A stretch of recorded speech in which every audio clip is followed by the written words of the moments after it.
and we apologize to Jay-Z and Beyoncé. Here's an ironic twist. Imagine being a vocal champion of free speech, only to be silenced on your own platform. That's the paradox Piers Morgan faced recently after airing an interview that sent shockwaves across the internet. His show, Piers Morgan Uncensored, has made a name for itself by pushing boundaries, but this time, the fallout was swift and devastating. Singer Jaguar Wright appeared on the show and launched into a jaw-dropping tirade, accusing Jay-Z and Beyoncé of being, in her words, monsters. Diddy and Jay-Z are monsters. Involved in activities eerily similar to the ones linked to Sean Diddy Combs. She went further, alleging that the power couple had hundreds of victims. Think about the gravity of those words for a second. Hundreds of victims. If true, this is beyond scandalous. It's criminal. Morgan, who usually doesn't hold back, stayed oddly quiet. He didn't challenge these claims, and that decision set off a media firestorm. But here's where it gets truly wild. Within days, Piers Morgan, the man who built his brand on being uncensored, had to do the one thing he probably never thought he'd do: censor his own show.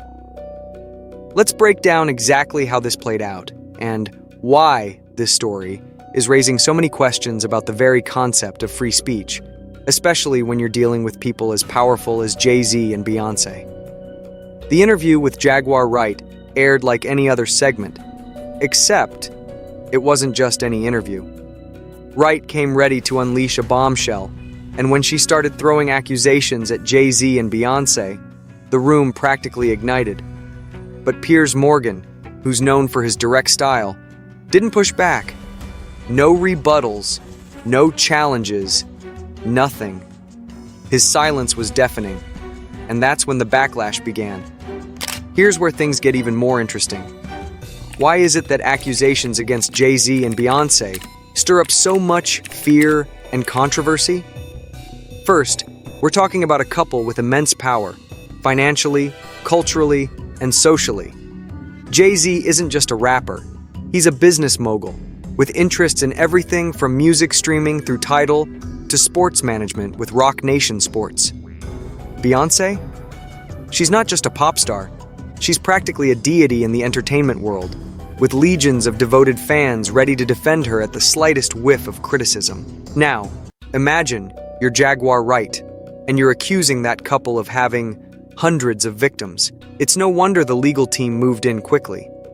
These allegations, if unchallenged, could tarnish reputations built over decades.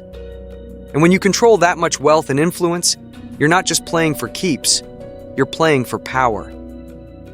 Within days of the interview, Piers Morgan found himself facing an unexpected challenge: a legal cease and desist letter from Jay-Z and Beyoncé's lawyers. The legal team didn't waste time in condemning the interview as totally false and defamatory. They demanded that the segment be removed from the show, or Morgan would face severe legal consequences. And here's the kicker: Morgan, usually so defiant, complied. Not only did he remove the offensive parts of the interview, but he also issued a public apology on October 8th, 2024. And we apologize to Jay-Z and Beyoncé. In it, he acknowledged that the claims had no basis in fact, and apologized for not challenging Wright's accusations during the interview. The irony wasn't lost on anyone, least of all Morgan himself. In his apology, he noted that while his show promotes free speech, there are legal and ethical boundaries that can't be crossed. Platform, as long as there's something to say that other people want to hear. That's why we invited her on to be interviewed. There are legal limits on us too. False accusations, especially ones that could lead to real harm, aren't protected speech. And that's where things get murky. Is there really such a thing as uncensored when billion-dollar empires are at stake? It's one thing to speak your mind. It's another to do so when powerful legal forces can swiftly shut you down. Morgan's predicament raises important questions. How do we balance free speech with accountability? Is it even possible to have a truly uncensored platform in a world where influence and money can dictate who gets the final word? Morgan's apology hasn't quelled the controversy. If anything, it sparked a larger conversation about the future of platforms like Piers Morgan Uncensored. Can any show truly claim to be uncensored when legal threats loom large in the background? Or are these platforms bound to the same limitations as traditional media? The debate isn't just about free speech anymore. It's about control. Who gets to say what's true and what isn't? Who decides what's worth airing and what should be silenced? In an age where celebrities wield immense power, sometimes even more than governments, it's becoming clear that the stakes are higher than ever. Piers Morgan's situation perfectly encapsulates the struggle between free speech and censorship in today's media landscape. Sure, we all love the idea of being uncensored, but when push comes to shove and billionaires send their lawyers after you, the reality is much more complicated.